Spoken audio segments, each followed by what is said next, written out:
Sacred attention therapy is an approach to liberation. The first liberation is from the conditioned self, psychology of early life. The second liberation is from the realization of the true nature, the fulfillment of oneself as a personality. And the third liberation is the liberation into the life of spirituality and spiritual practice. Sacred attention therapy, or SAT, is a meta-psychology because it embraces not only the physical, emotional, mental and energetic aspects of the human being, but also the spiritual and the transcendental. Therefore, it is uniquely placed to be an applied psychology through counselling and psychotherapy in the 21st century, in which human beings are more complex than ever before.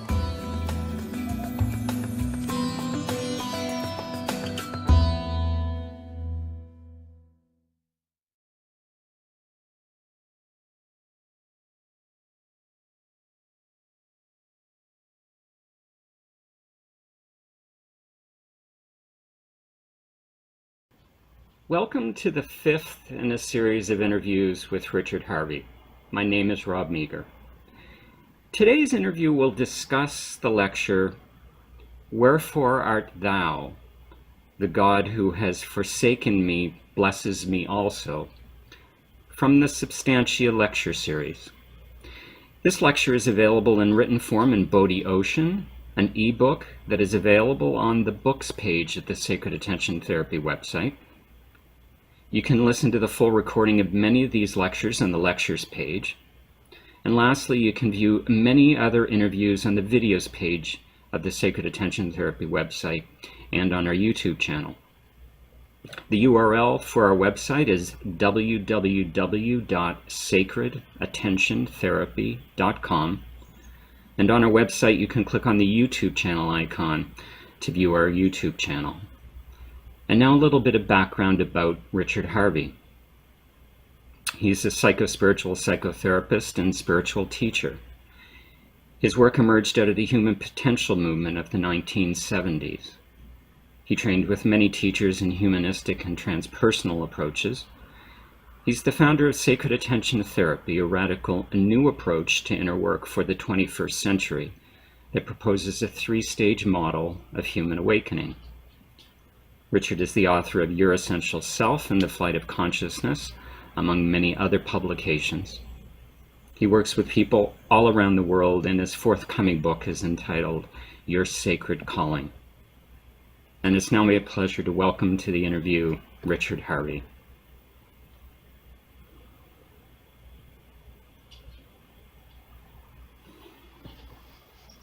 Thank you, Robert.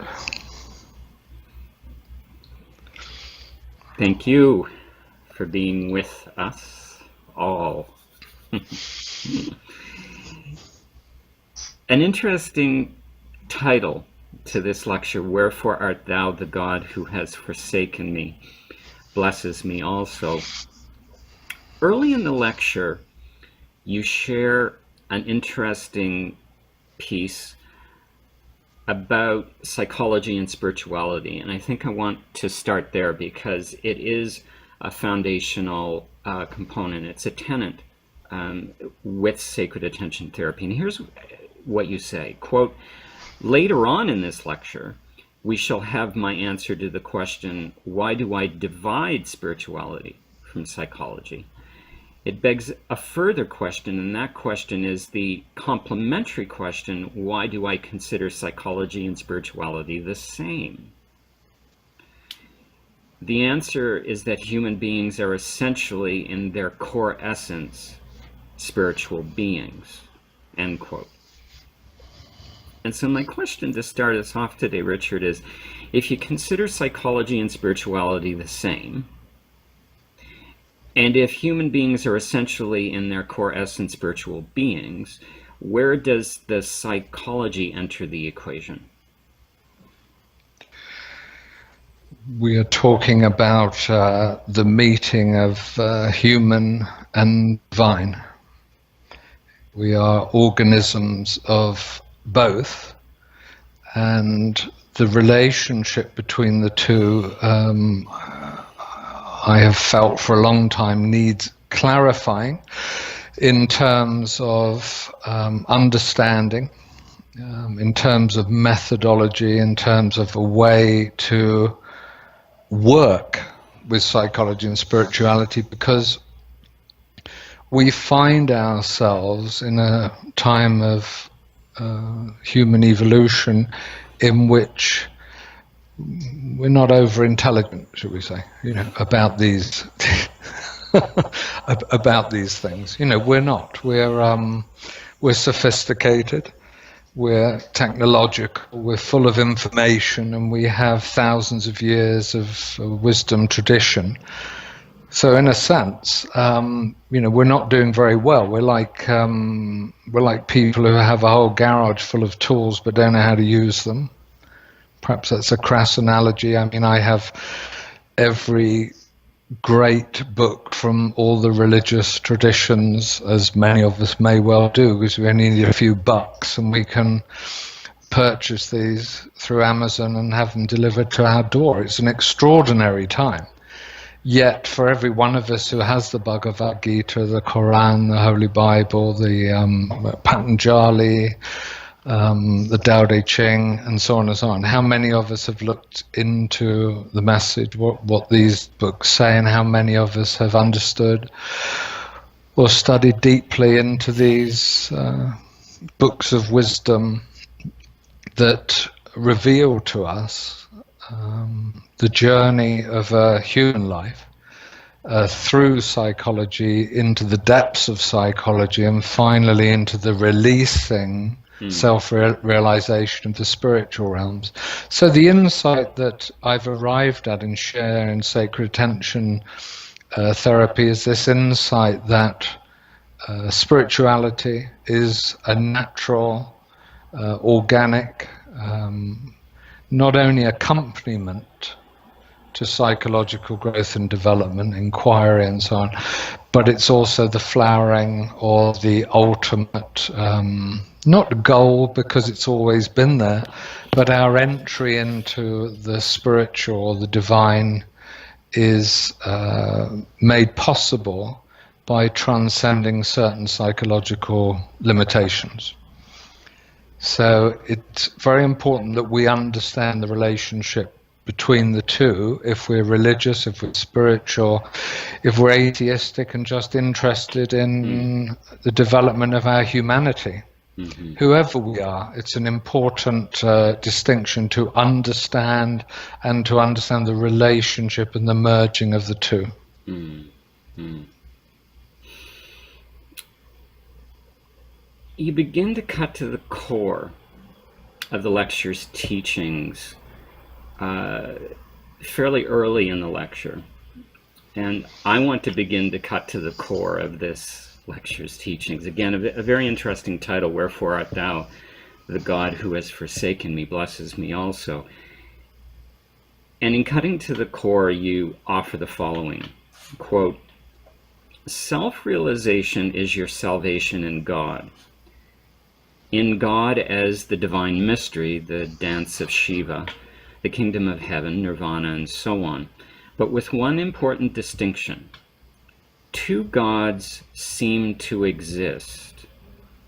There cannot, of course, be two gods, yet two gods appear to exist, the God of the outer world and the God of the inner world.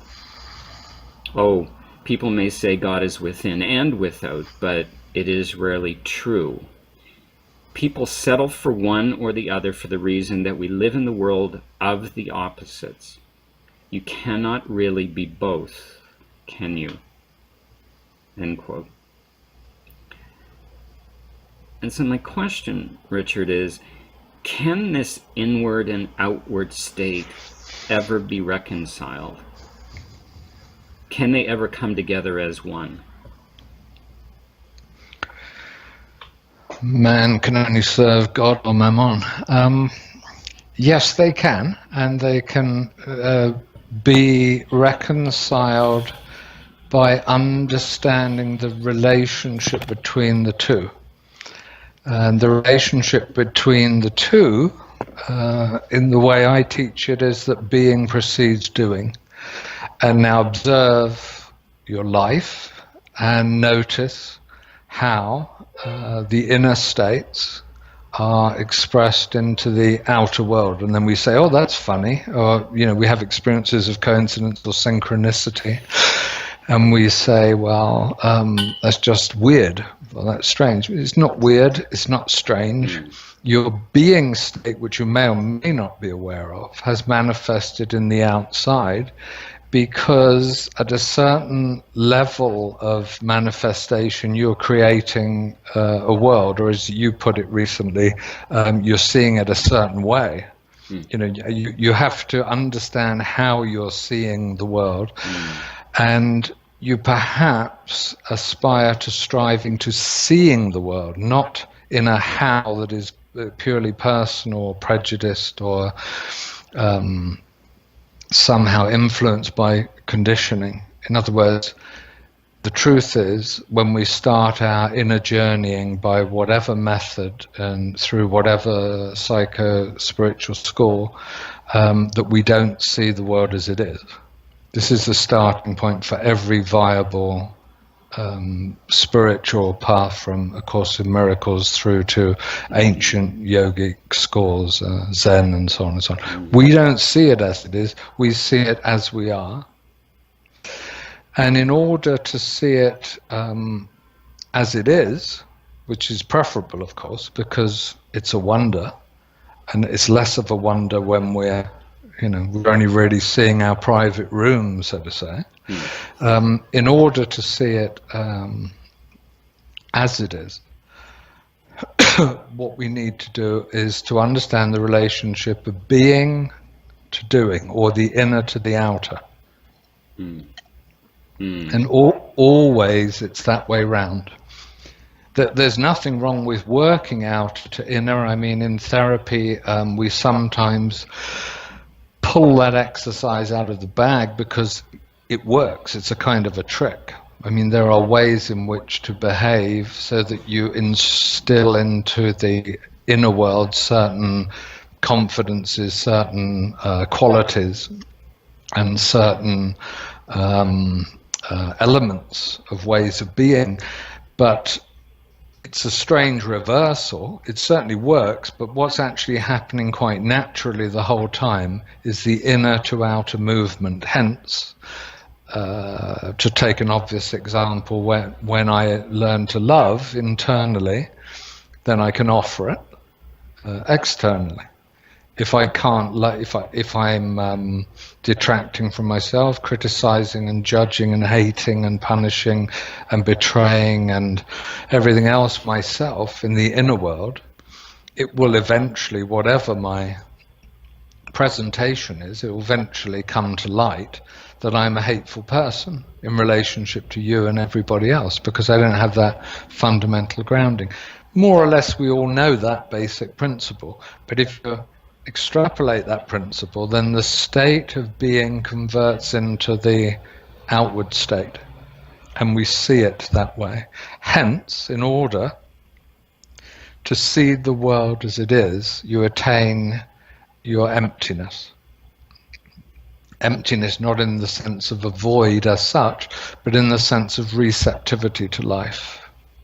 And in that state of receptivity, or should we say acceptance, or attention, which itself is a form of love, of course, we are engaged, we're in relationship, because there's emptiness. So this rather strange sounding paradox, at least semantically in terms of words, which says only if I am empty, or even the more empty I am, the more can I be in relationship in the true sense. Reminds me of the Buddhist teaching around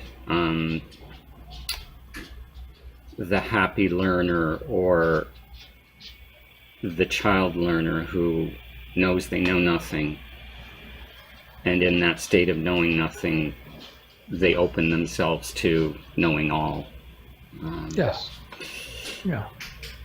In a section of the lecture titled, quote, "The Embracing of Your Nothingness," this is the title of this section, you share the following, quote, "Please understand this, and this theme also is spread across spiritual paths and roadmaps to educate, inform, and encourage us. God must forsake you. Your certainty, your opinion, your reference point, your North Star as you perceive it, must abandon you altogether. If it hasn't happened yet, it must happen later. This event marks your true liberation. God must forsake, abandon, leave you entirely and completely before you are delivered, before you are saved. Why is this?" End quote. So I'll invite the question to you. Why is this? Why must God forsake you?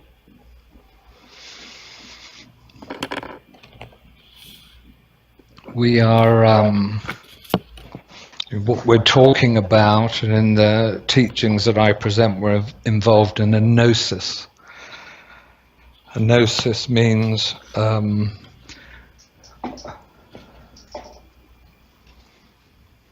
the presence of God is within you yourself. It's within everything. Reality is all-encompassing or universal. There are other spiritual paths. I think we should distinguish these a little bit just to understand, which we will nod without any argument, in which God is without. God is a force, a reality, a compassion, or I don't know what, to in some way follow or to worship or to surrender to or what have you. And I myself have sympathy with this. I wish it was like that for me. It seems to be sometimes it seems to be a straightforward business. Somewhere in between that and the gnosis is the path of the mystic, and the path of the mystic is to pursue those experiences of wondrousness and the divine, and to in that understand through experience, direct experience of a mystical nature, something of the nature of the mystery of the divine, of God, of reality, or of truth itself. But in this way that is coming through my lectures and the teachings and the writings and so on and so on, this is a gnosis, and it's important to understand that each of these ways can exist side by side, shall we say. And it's only in the path of gnosis that God is transcended. And God is transcended for the simple reason that you must find God within yourself. And it means that every description or externalization, from a book to a teaching to a figure, a spiritual master, a embodiment of God in whatever described or formless way that we have it, and we have, of course, in all these different ways, must be let go of, must be released, must be entirely forsaken, because if you don't do that, you won't go through the period of doubt and extraordinary insecurity, which leads you to the absolute certainty that you yourself are the totality. You can't get to it some other way. And this is a particular path. For some, it's some commentators, it's the higher path. For some commentators, it's simply alongside the worshipful God and the experiences of the divine through the mystical path. Nonetheless, we can see that these paths have different qualities and different characteristics. It's not really quite enough just to merge them all and say they're all kind of the same.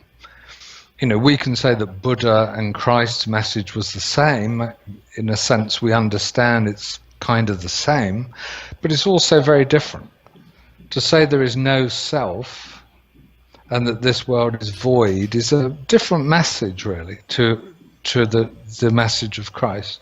There's also a witnessing of truth, and we can bring them together and say, here are two great world teachers, great master adepts, expressing God and divinity. But it's important to see the differences as well as to see the similarities.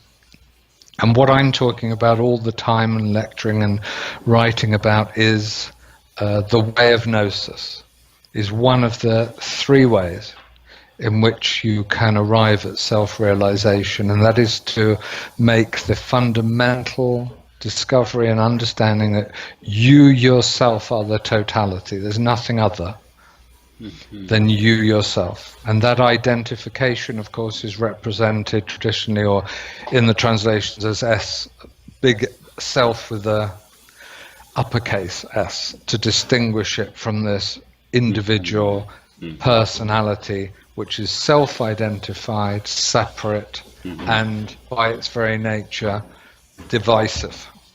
We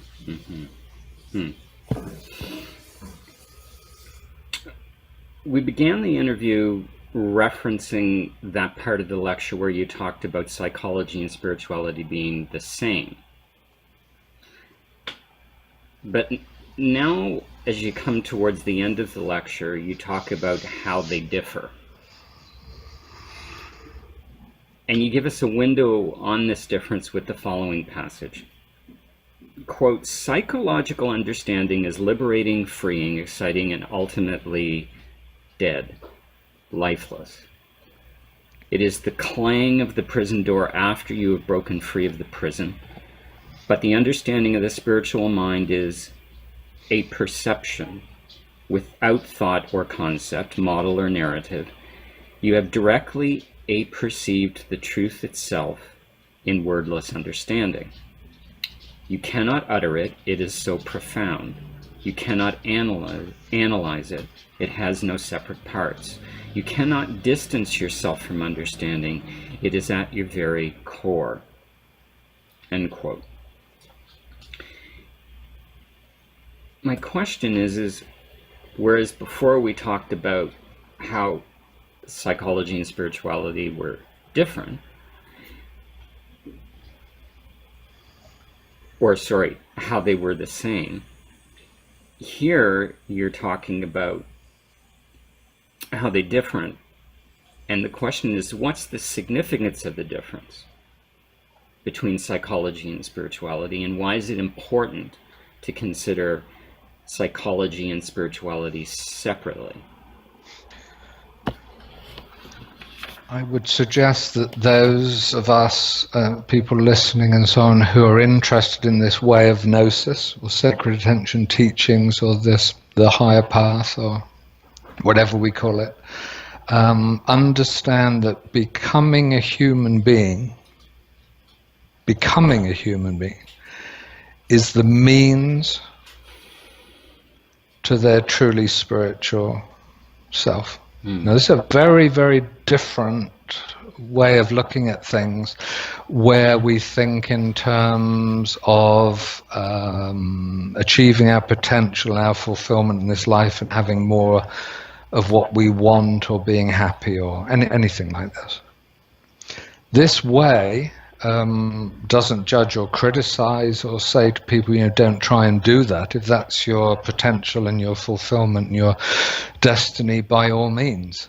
I would hope sacred attention practitioners would help in that, because that's the realization of that budding flower. That's the nature of that organism. However, essentially, from a psychospiritual point of view of gnosis, of realizing a totality within, becoming a human being fully, physically, emotionally, mentally, soulfully, energetically, spiritually, the whole 360 degrees, and fulfilling oneself as a human being is a means to spiritual realization. In and of itself, therefore, I say in the lecture, it is dead. Ultimately, it's the clang of the prison door. However happy or unhappy you find yourself in your life where you expected to have attained in some way, wherever that point may be, it's nonetheless dead because it doesn't go beyond itself, and everything that's living alive is in a state of change and a process of dying to the old and being reborn, dying, being reborn, dying, being reborn, on and on and on. And it's the nature of our humanness to be useful as a springboard, as a means, as like a runway to the spiritual self. And since that is the highest possible essence of a human life, then that is how we should see it when we are truly motivated spiritually. Becoming human is a means to our true self. And all the trials, tribulations, beauty, and success that may come along with that. You conclude the lecture with the following personal experience, leading into an important realization. And I'll invite you and the listeners to bear with me, because this shares a couple of paragraphs of this personal experience that you had, Richard. You begin by saying, after what seemed to be an age of attending workshops, therapy groups, meditation groups, bodywork courses, and so on, I made a breakthrough that was unparalleled. My old teacher and therapist, Richard Dior, was over from the USA for some events, and when we were in the initial sharing circle, in answer to the question, what did I want out of the group, I said I wanted to spend some time with God. I think I called him the old man. It turned out to be an intense week of saying goodbye. There were tears and swapping stories, memories of tender times and times of despair, of running and hiding and looking and hoping, of projecting and seeing and wanting and longing. But at the end of the week, I had said goodbye and moved on. Consider your present form of psychological projection of divinity. Talking to the old man is like saying goodbye to a dear relative. It is like letting go of the past. I cannot tell you its importance in your spiritual understanding, its significance of your sadhana, and its crucialness in your spiritual maturation.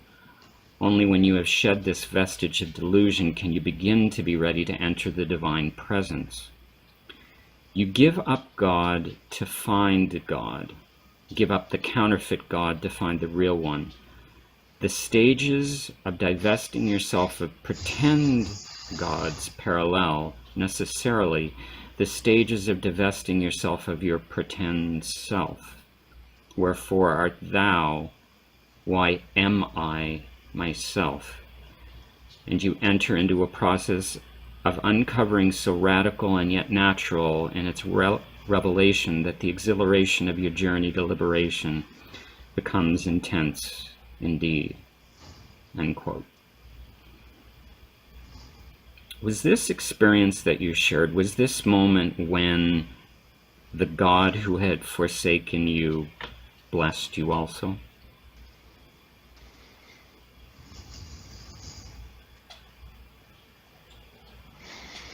Yes, that was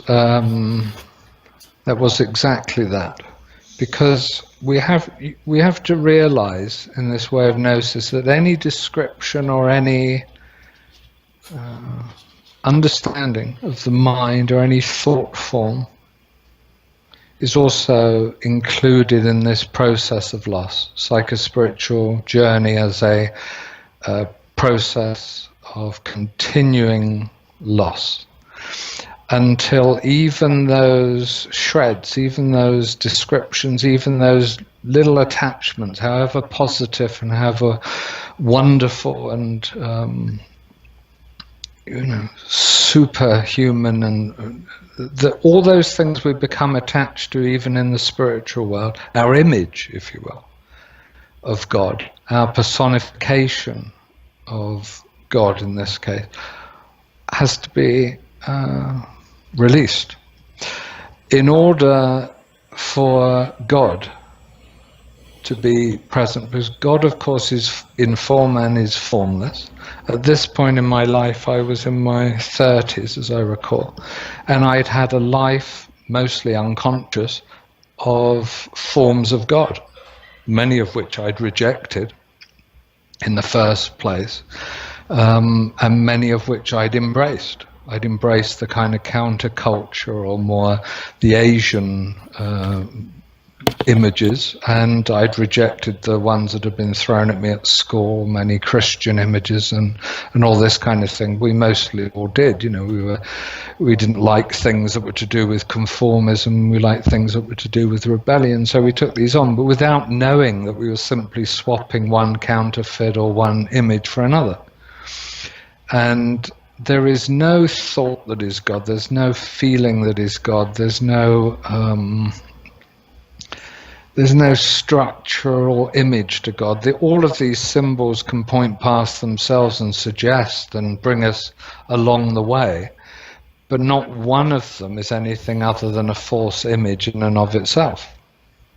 So we have to actively offer ourselves to be forsaken by the God in word form, in physical form, in image form, even symbolic form. These all have had a function of suggesting a way, suggesting the way forward, suggesting aspects of God. We also have to understand that no image, no picture, no word, no description is not God, since the way is inevitably through the middle. So even as we cast aside all the images and the descriptions and the holy stories and books and all these things that we've held on to, so we also, to the other side, own that there is nothing which is not God. But at the same time, that is not the totality that we embrace. Neither is it both sides or either. It's a place straight through the middle. And that's where you're heading, and that's why loss, and further loss until you have nothing at all. And at that point, what is left to lose, or another way of putting it, what is the final act of being forsaken? Or what finally do you have to release? What's the ultimate? If there's anything there, if there's in a sense even any questioning of it, then you see something's there. The thought has come from something, or the question has come from something, and that something must be released. Not just the thought, but the source of it itself. So we are heading through the opposites, and this ritual of being forsaken is to be entirely abandoned, entirely rejected, entirely lost, in order to attain everything that's precious. There's only one thing ultimately that's real. It's been known by many names, but in this lecture I think we call it God.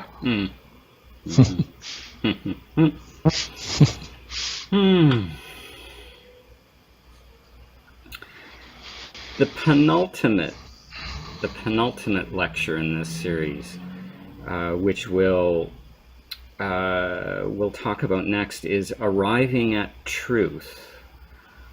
Arriving at truth. And I look forward to diving into that arrival at truth the next time we come together. Thank you, Richard. Me too. Thank you.